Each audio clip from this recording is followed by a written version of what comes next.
mempersiapkan, memberikan yang terbaik. Haleluya Tuhan. Mari kita hendak ucap, kalau aku cari hanya kutemukan di dalam Yesus. Kita memberikan persembahan kita kepada Tuhan.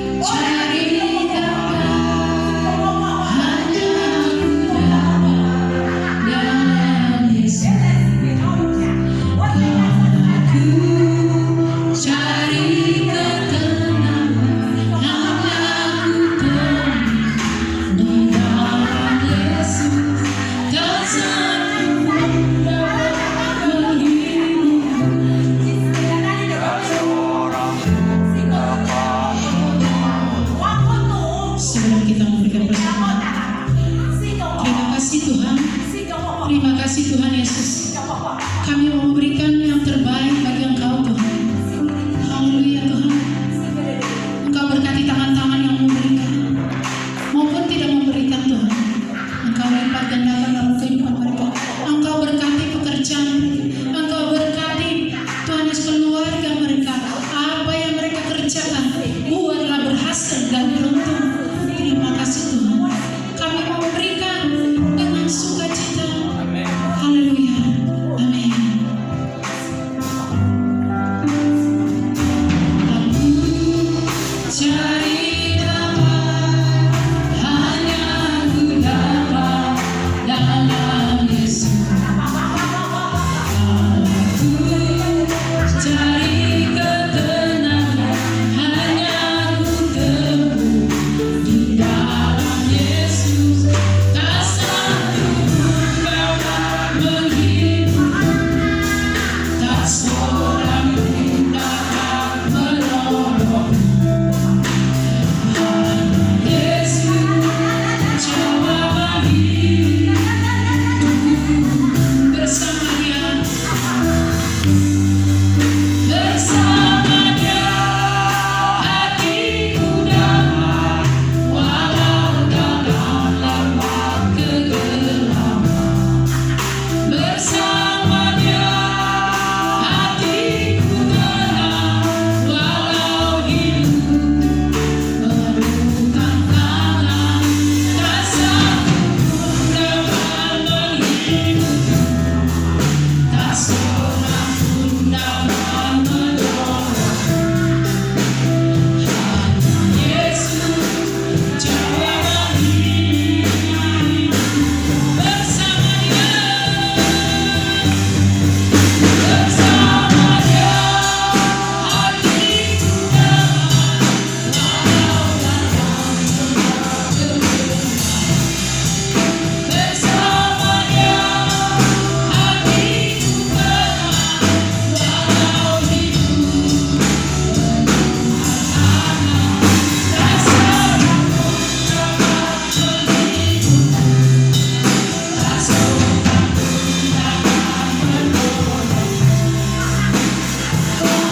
Yesus jawaban hidupku.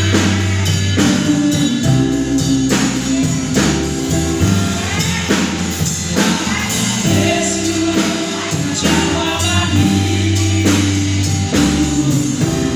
Yesus, Yesus jawaban hidupku.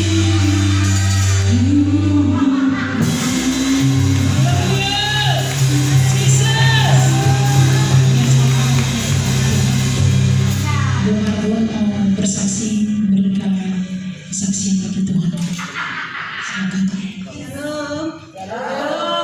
Pegang Papa ya, 2 menit ya Pak ya. Tuhan, selamat kehadiran.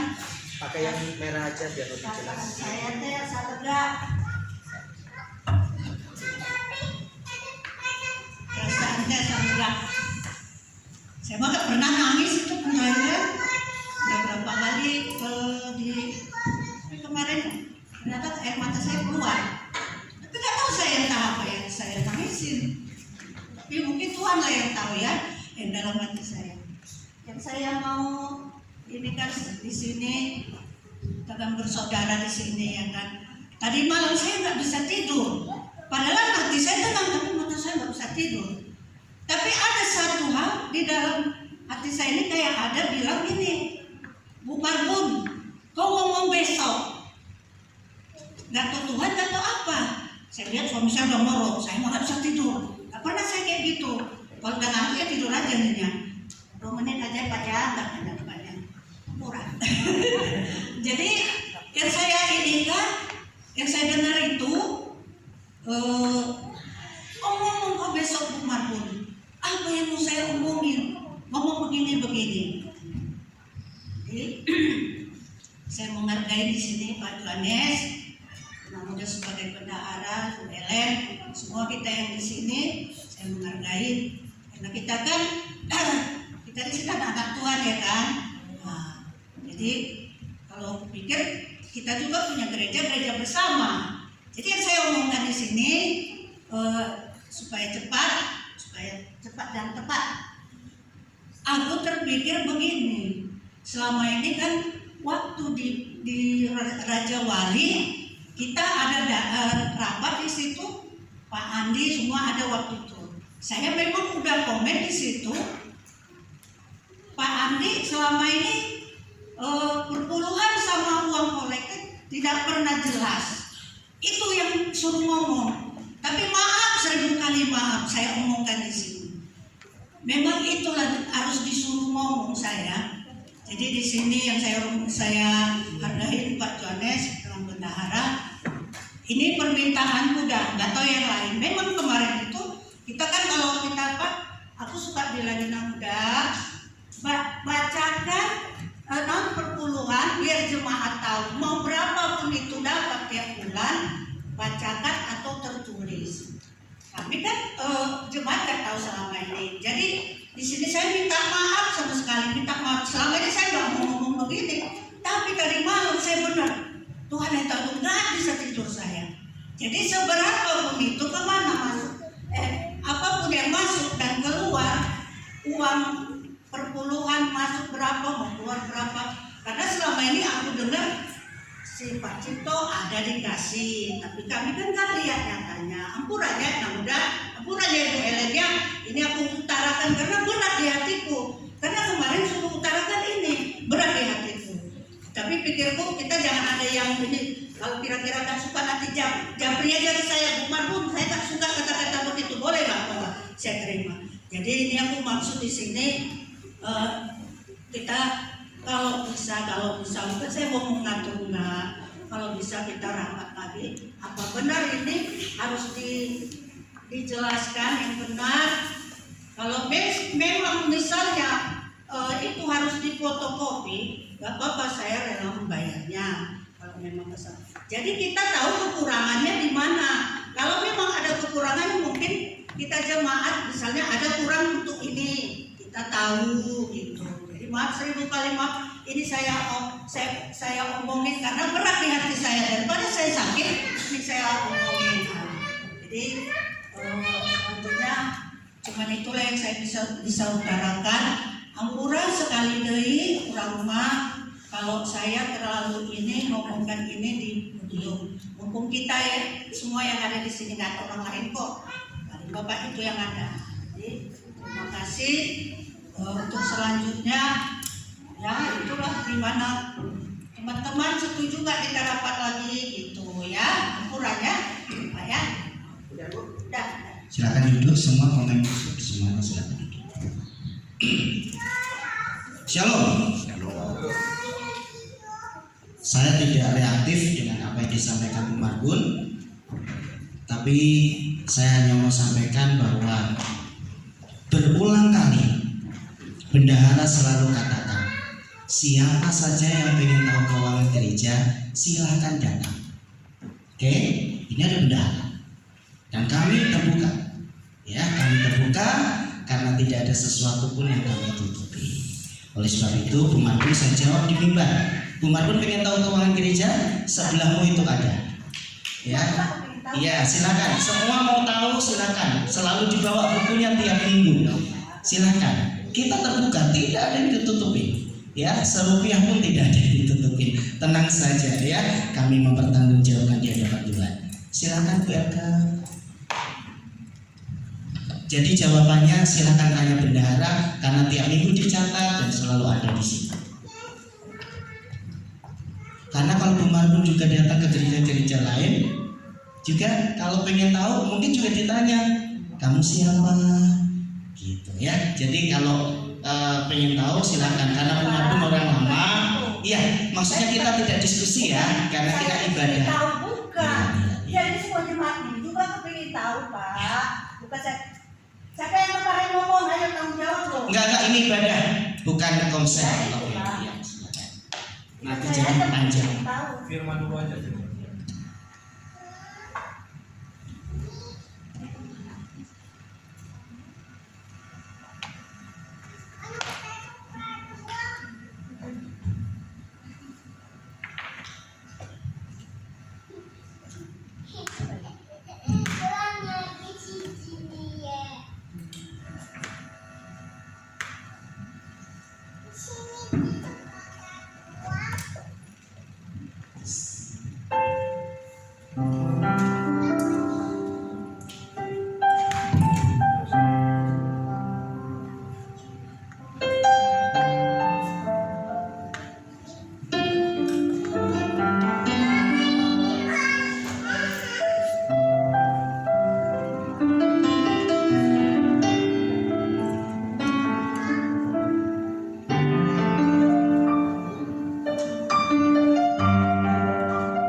Mari kita berdoa.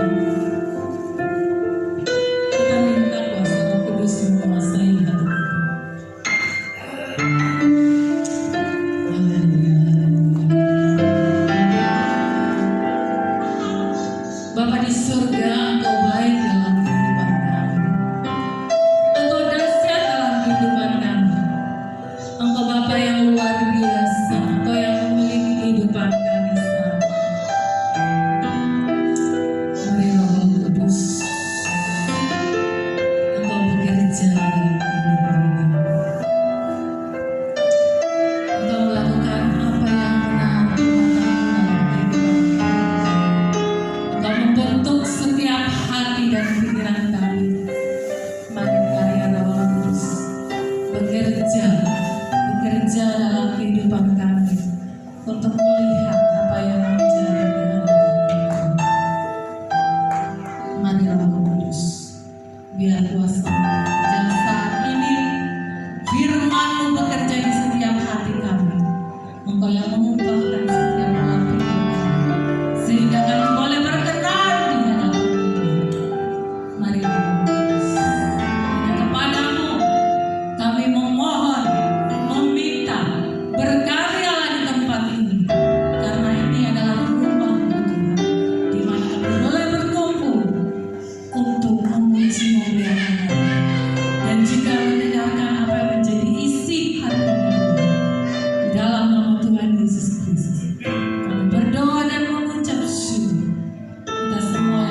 Mari kita lihat firman apa yang Tuhan kehendaki buat kita, supaya kita dapat berjalan dalam tuntunan Tuhan. Mari kita lihat firman Tuhan dari Ulangan pasal yang ke-28. Ulangan yang ke-28 ayat yang kedua. Kita akan baca bersama-sama. Demikianlah firman Tuhan. Ulangan 28 ayat yang kedua. Demikian firman Tuhan, saya akan bacakan. Segala berkat ini akan datang kepadamu dan menjadi bagianmu jika engkau mendengarkan suara Tuhan Allahmu. Bapak Ibu yang dikasihi Tuhan Yesus, bagaimana kita mau berjalan dalam tuntunan Tuhan? Saudara, hari-hari ini kalau saudara melihat, saudara rasakan bagaimana tekanan di alam spirit, di alam kehidupan nyata juga saat hari-hari ini begitu kuat tekanannya, ya. Dan hari-hari ini kalau kita mau belajar dekat dengan Tuhan, kita akan melihat bagaimana iblis bekerja dengan begitu gencarnya untuk menghancurkan setiap anak-anak Tuhan. Oleh karena itu, mari kita belajar untuk masuk berjalan di dalam tuntunan Tuhan. Kalau saudara tidak berjalan dalam tuntunan Tuhan, maka saudara akan mengalami yang namanya kerugian, bahkan kebinasaan. Nah, saudara, Ulangan pasal ke-28 di sini, ini adalah perkataan Tuhan kepada bangsa Israel. Tuhan berkata, "Aku perhadapkan dua hal kepadamu, berkat atau kutuk." Di sini Tuhan berkata, kalau engkau ingin mendapatkan berkat yang daripada Tuhan, dikatakan yang pertama, kita mendengar suara Tuhan. Nah, saudara, tidak gampang mendengar suara Tuhan, benar? Nah, saudara, sebelum kita masuk ke dalam mendengar suara Tuhan, ada dua hal yang saya akan mau sampaikan yang begitu penting. Bagaimana kita berjalan dalam tuntunan Tuhan. Saudara, tuntunan Tuhan itu meliputi dua hal. Apa itu, saudara? Yang pertama, tuntunan Tuhan ketika kita berjalan dalam suka, ya, sukacita. Itu yang pertama. Tetapi kita harus ingat, tuntunan Tuhan juga yang kedua yang kita harus pahami. Tuhan berjalan menuntun kita di dalam duka cita, ya. Jadi saudara, hari ini kalau saudara ada dalam sukacita ataupun duka cita, Tuhan membawa kita dalam tuntunan suka dan duka. Engkau ada di dalam padang gurun, itu tuntunan Tuhan. Ataupun engkau pada saat ini ada di dalam sukacita, itu juga dalam tuntunan Tuhan. Kenapa Tuhan membawa tuntunan melalui suka dan duka? Supaya kita selalu berada dalam kehendak Tuhan, ya. Kalau saudara senang terus, lama-lama kita bisa lupa dengan Tuhan. Ada contohnya di Alkitab, bangsa Israel. Ketika mereka sudah menerima janji Tuhan, mereka masuk dalam tanah perjanjian, mereka tinggal di dalam berkat Tuhan. Apa yang telah dilakukan oleh mereka? Mereka melupakan Tuhan. Mereka meninggalkan Tuhan. Mereka berbalik dari jalan-jalan Tuhan. Karena apa? Sudah senang. Semuanya sudah ada, saudara. Tuhan janji di tanah yang Tuhan berikan berlimpah-limpah susu dan madu, berkat